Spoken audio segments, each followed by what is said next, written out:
The Static Caller Part 5. The Static War begins.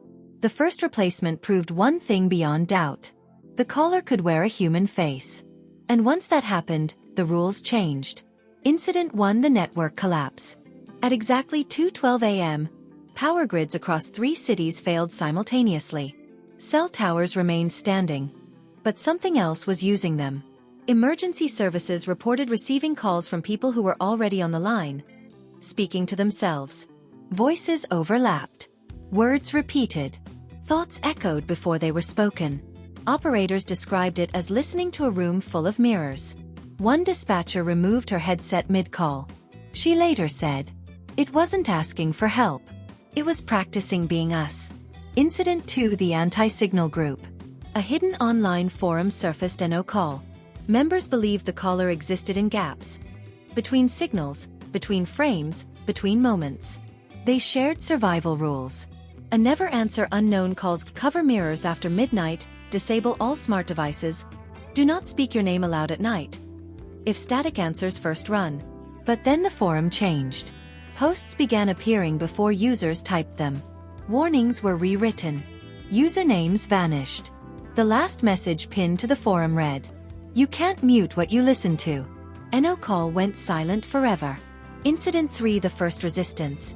A rogue engineer named Dr. Elias Morvan believed the signal could be fought.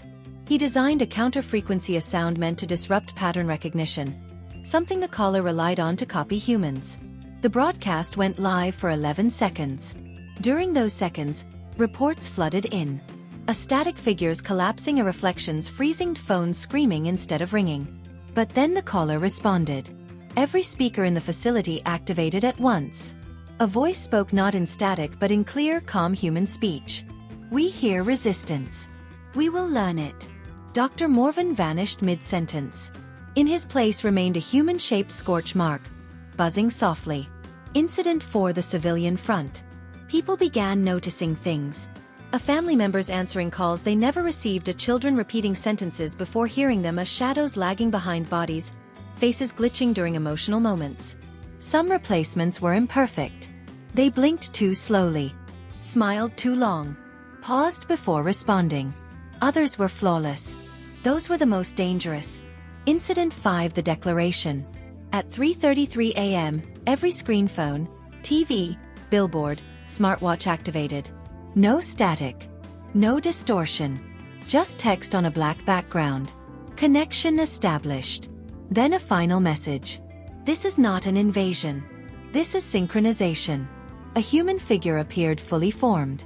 No static. No glitch. Perfect. It smiled and said, "You made us possible. You invited us. Now, stop answering each other. End transmission." After that night, reports stopped being reported. Because people could no longer tell who was missing.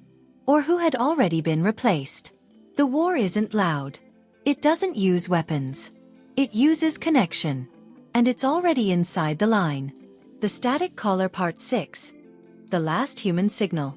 No one noticed the silence at first. Phones still rang. Screens still glowed. Voices still spoke. But something essential was missing. The signal was no longer interfering. It had replaced the noise. Incident 1: the vanishing frequency. For decades, human communication carried imperfections.